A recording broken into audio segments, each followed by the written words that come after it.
Hi everyone, and welcome to the second in our initial series of live streaming sessions on the Northern Road Link project. My name is Don Parkinson and I'm a consultation specialist with S&C Lavalin. We're handling with Dylan Consulting the technical portion of the project. And with me today are, as you can see on your screen, Mr. Michael Fox and Qasim Sadiq, who are the project co-leads. Welcome to both of you. Thank you. We've got a busy 30 minutes coming up, so I guess we should get started without any further delay. Mike, did you want to tell our viewers about how they can contact us? Sure. Yeah, so there's a couple ways to bring your questions to us. One is directly phone the following number, 833-513-1223. Again, 833-513-1223. Or you can text us on that same number as well throughout the show. Thanks for that, Mike. And before we go any further, what I'll do is I'm just going to do a quick recap of what we talked about last week, just to get everyone back on the same page. Now, just one thing I want to point out is the purpose of these sessions. This is early in the Northern Road Link project, and the purpose of these sessions is to inform and educate community members, the public, and stakeholders about the environmental assessment process and all its steps. So let's talk a little bit about the environmental assessment in general. What is it? Well, during the environmental assessment, potential project effects are assessed, and mitigation or ways to control effects or impacts are identified. There is a high level of data collection involved in an environmental assessment, and all kinds of different types of data from many different fields. There's also a huge amount of Indigenous knowledge that is collected as part of this work, and there's a lot of input from the public, stakeholders, and Indigenous communities. It's engagement and consultation is one of the key tasks associated with this entire process during the terms of reference phase and during the EA phase. In Ontario, the environmental assessment process has two major phases. The first phase is the terms of reference phase, which is sort of the planning part of the EA. It's developing the terms of reference, which is, in regular language, the work plan for the environmental assessment. And then following the completion of an approved terms of reference, there is the environmental assessment phase, which is actually doing the environmental assessment. So that's a sort of high-level description of the Ontario environmental assessment process. And all through that process, there is consultation and engagement with Indigenous communities, public, and other stakeholders. So what are EA terms of reference? EA terms of reference, as I just mentioned, is the work plan for the environmental assessment. It describes what's going to be done in order to understand impacts of the project on the environment. And the environment doesn't just mean the natural environment. It also means the cultural, social, and economic environments.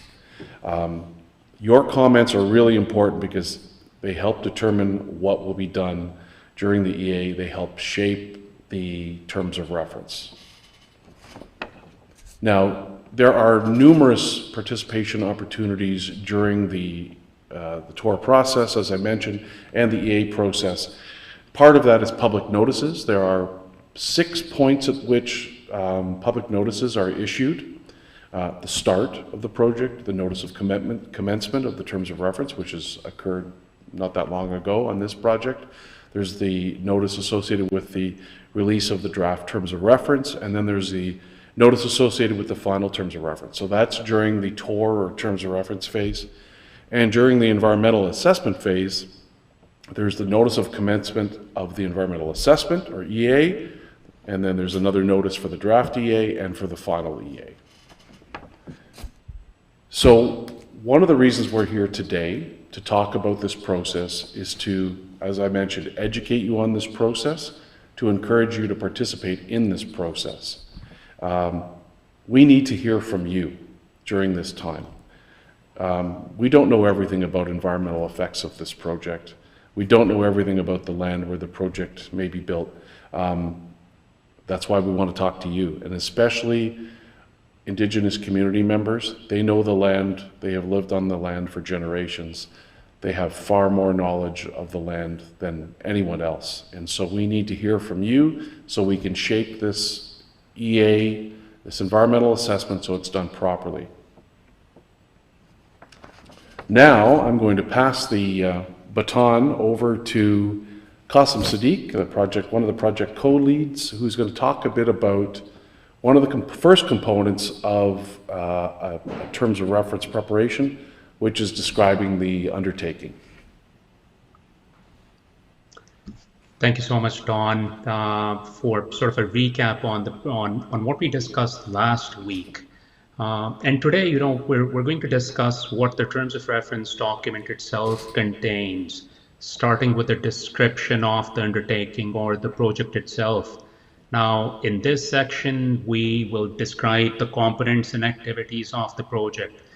So for the Northern Road link, in our case, this will describe the road itself, bridges and culverts, borrow areas, and ancillary infrastructure like temporary access roads. So you need aggregate to be able to construct roads, and that aggregate source might be a little far away from where you develop the road. So temporary roads go in, that infrastructure goes in, and that is fully described in the project. Then we describe the project phases. The environmental assessment itself is a planning phase. If the project in the planning phase receives approvals from regulatory authorities, we move on to construction of the project. Once construction is complete, of course, operations begin. In the case of a road, you assume a long-term operation, but other projects would describe decommissioning of the project as well. And then lastly, in this description section, we'll also describe a project schedule, talking about, based on certain assumptions, how long we expect the project to take from planning to construction. And that is the overall information that you'll find in this section of the terms of reference. So now I will invite my co-lead, Michael Fox, to talk a little bit about the alternatives to section within the terms of reference. Thanks, Qasim. Yeah, so the alternatives to and alternative methods can be a little confusing. So part of the requirements in the ToR is a description and rationale for alternatives. So what you mean by alternatives to, I think I used the example, say I wanted to build a shelter. So what are the alternatives? So the shelter in my mind is a modern home, and we'll talk about the modern home. So what's the alternatives to that shelter? Well, there's I could remain homeless. That's an alternative. It's an option. Or I could, an alternative to a modern home is a cave, right? It's a shelter. Alternative to a modern home could be a mud hut. It could be a teepee. It could be a family tent. These are alternatives too. It could be alternatives to it's a modern home. It could be a mansion of some sort, or it could be a castle. It's an alternative to my idea of a modern home. So for the road, it's sort of similar. So like, what's the alternative to the Northern Road Link? So one of these options is do nothing. So that's an alternative to the Northern Road Link. What's another alternative to? It could be upgrading existing trail systems to seasonal winter road. Alternative modes of transportation. So it could be hovercrafts.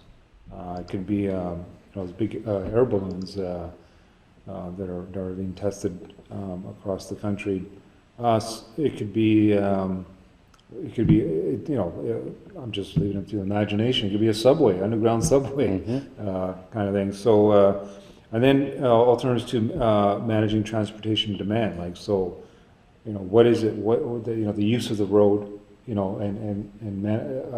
Based on the demand on that could be, managing that demand. kind of thing, or an all-season, a new all-season road, alternative 2 kind of thing. So that's alternative 2. Then, so in my, the example I was using earlier about, so I want a modern home. Of all the alternatives 2, from a cave to the castle, I choose a modern home. That's my idea of a modern home. So then they move to alternative methods. So alternative methods, if I'm using this modern home, is thinking about, maybe it's a trailer, right? You got pretty nice trailers out there, home trailers. It could be prefabricated homes. It could be a duplex, right? It could be a condo I want to build, or an apartment building. And then maybe I want a parking lot, or maybe I want a garage to that. I want a basement, with a backyard and a fire pit. So those are all the alternatives to that home in my mind that I have to think. So similar to the road. So once the northern road length, if that's the project, the alternative 2 project, then you look at what are the alternative road corridors within that option, and what are we going to assess or review against the alternatives to come up with a preferred corridor for the northern road length. So Mike, for example, you could have a community preferred route and a modification of that, like a slightly changed version, which might be like a technically preferred route. Is that an example too? That's a very good example. So it could be within the same corridor in the beginning, and within that same corridor, there's a study corridor. I mean, there could be a modification of that, a bend here, another bend there, type of thing. And again, it's all based on the design as well. You can't have sharp curves. So there's actually rules around, or curvatures and dips. You look at the modern highway, there's a lot of science behind those highways. Yes. A lot of science. So and there's strict design guidelines too, yes, right? and guidelines from the federal, the provincial ministries on the type of roads and stuff. So all these things are considerations to the alternative methods. That includes, so like with the house, you don't necessarily, I don't need a construction camp to build a house, but I mean a lay down area, maybe, where I'm going to, put my supplies and, maybe a backhoe, whatever I need for the basement kind of thing. So too with the road.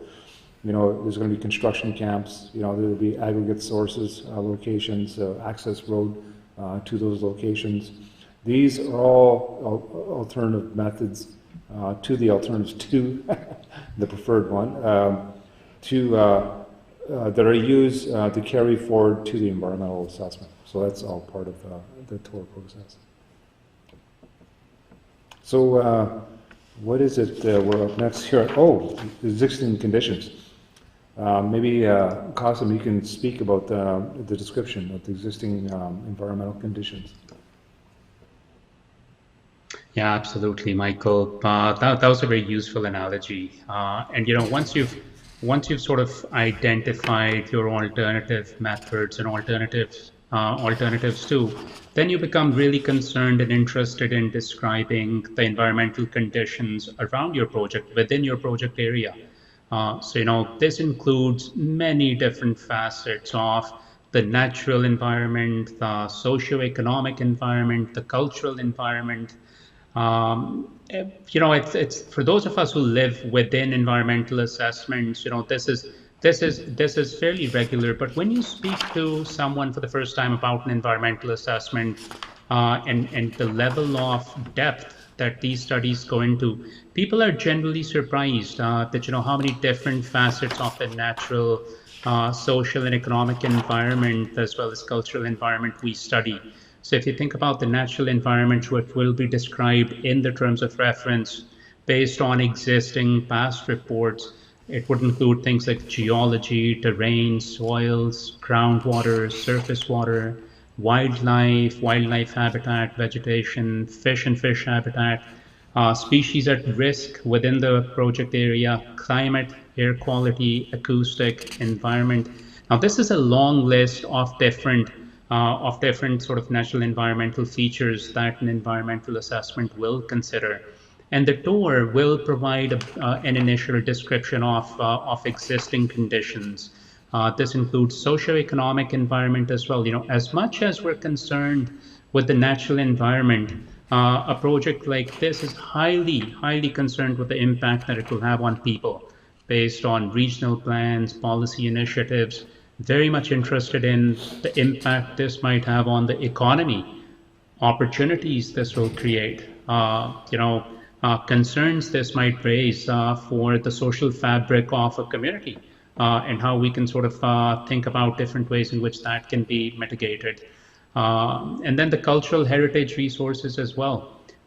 So within the ToR, we'll start to describe some of these initial conditions and then commit to conducting baseline studies throughout the environmental assessment process.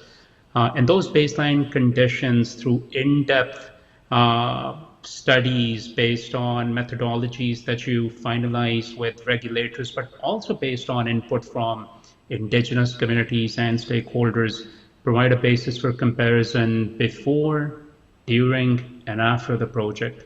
So it's a pretty comprehensive way of studying to understand what the project is, so that you can plan for impacts, you can understand them, and you can do everything that is possible to reduce and mitigate those impacts. So I'll also speak. Sorry, Don. What? Sorry, Cosmo. I was just sorry to jump in there. I just wanted to add to what you were saying there.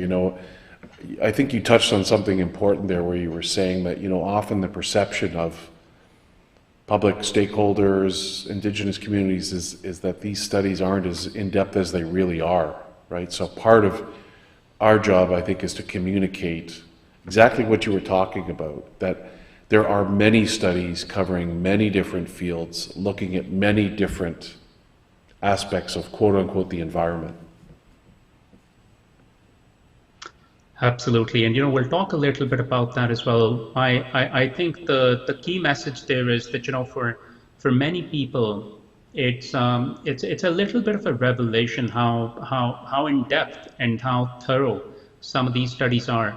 But as you also said, and as Michael said before, this doesn't mean that this is absolute. This includes everything from A to Z. There is significant opportunity for input, for feedback, for fine-tuning, and this is why our lines are always open for a conversation, for comments, for feedback from Indigenous communities, from public stakeholders. So we very much welcome that and look forward to that throughout the process. Speaking of that, Mike, what's the toll-free number again? It's, sorry, I should have this memorized, 833, okay. 833-513-1223. Again, 833-513-1223. And you can text that as well, not just phone in if that's your preference. And any questions on the Northern Rural Link ToR process, we're here to answer as best we can. And early days.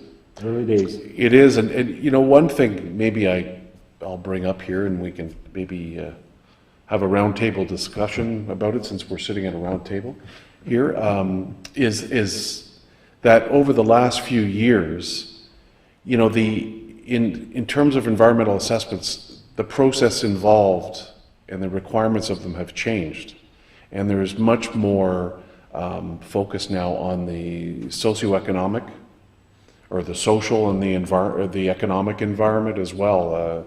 Hasn't there been?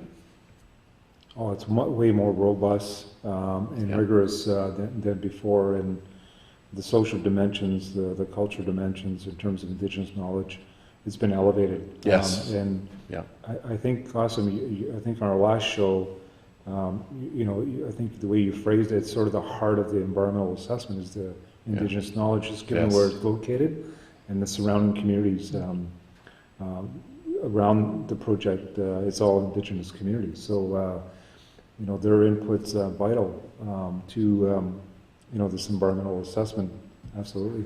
And Indigenous knowledge used to be just one section of an environmental assessment, didn't it? And now the expectation is that Indigenous knowledge be included and applied to all the different disciplines. That's correct. Everything has to be weaved in. Absolutely, Yes. and Don, and that speaks to the fact that there's been a significant incremental change and improvement in environmental assessments, but to my mind, and I know to yours as well, one of the biggest strengths of this process is the incorporation of ideas, sort of crowdsourcing input from communities and reflecting that, really sort of thinking about that, reflecting that in the environmental assessment process, fine-tuning our approach, and that's really what it's all about at the end of the day. So if you think about another section of the terms of reference, that's around effects and assessment evaluation of effects. And within the environmental assessment itself, of course, based on the studies that you conduct, you'll identify effects associated with components of the natural, socioeconomic, and cultural environments. But you'll also identify mitigation measures to address these negative effects. And that analysis happens in the environmental assessment phase of the project itself. In the terms of reference stage, we start to talk about and discuss and present criteria and indicators which help evaluate the different alternatives that Michael was talking about. These are used to evaluate alternative methods for carrying out the project and effects of the project.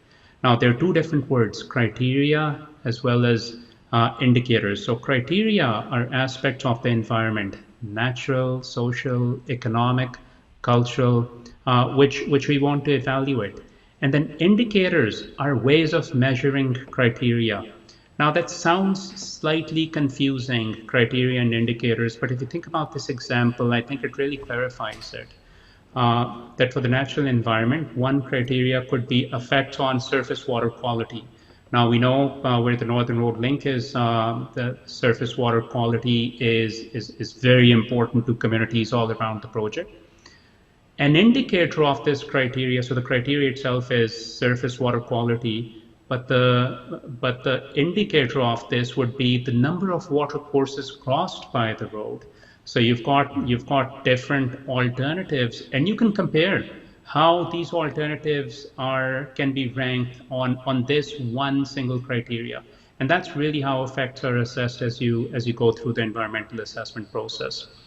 So with that, I'll sort of pass it on to Michael to talk a little bit about engagement and consultation. Oh, the fun part.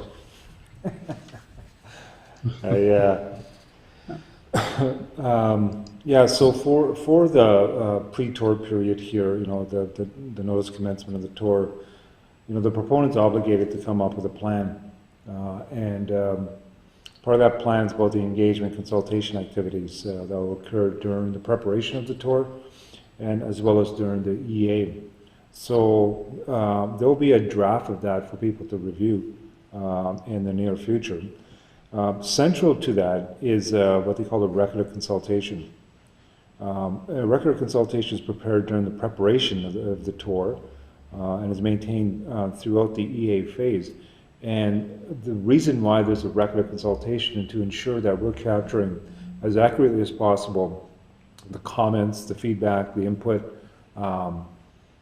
the stated impacts they may have, any formal information requests, any follow-up activities, that we close those off, at the end of the process during the ToR and as well as the EA, and that people get to review it, and show how we responded, and how what issues were laid out specifically for each stakeholder in each Indigenous communities, and the plan also includes, and you guys will see this on our website at some point in the near future when we get the draft going, is a list of Indigenous communities that the Ministry of Environment, Conservation and Parks in Ontario will ask the proponent to consult with, and as well as the list of government agencies, the general stakeholders.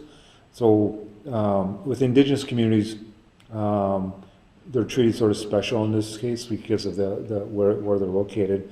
But there's another set of group of people that have an interest in this. That includes government agencies, the municipalities, the public, and interested and affected parties they don't necessarily have to be near the project area. They may be business people, they may be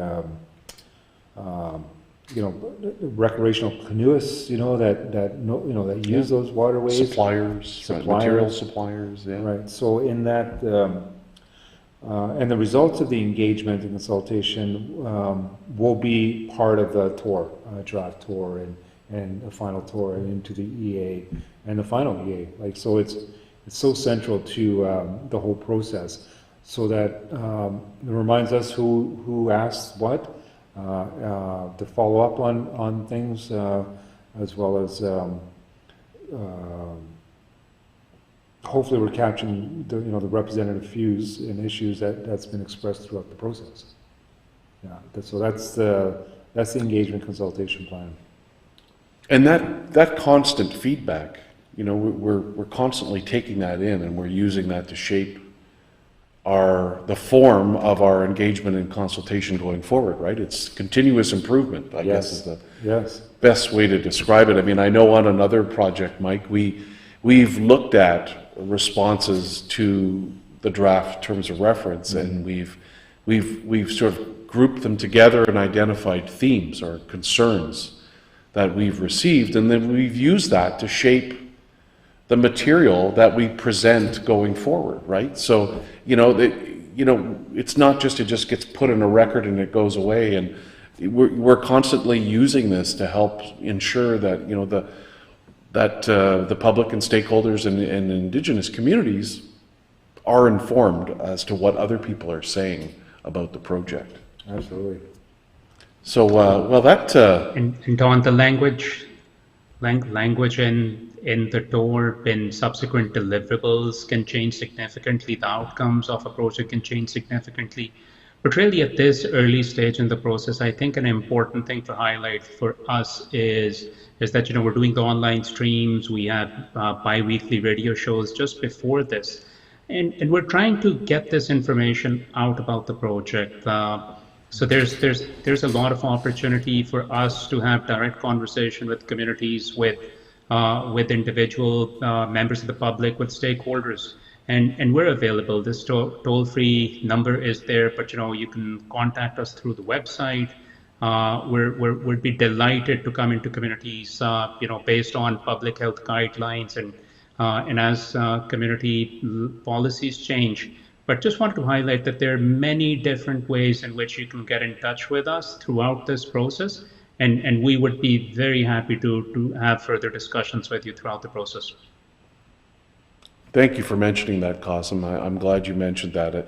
We're open to many different forms of engagement and consultation, Mike, I think, and we have a menu, I guess is the way to describe it, of different ways we can engage with community members, both virtual and in person. Yep. A lot of different ways. So we're trying to make it as easy as possible to get input from you and help shape this document and this process as we move forward. So, gentlemen, I'd like to thank you. That 30 minutes blew by very quickly.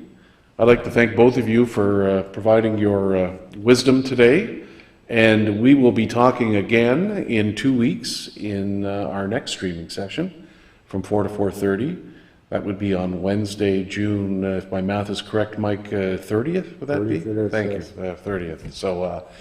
So stay tuned to us next week.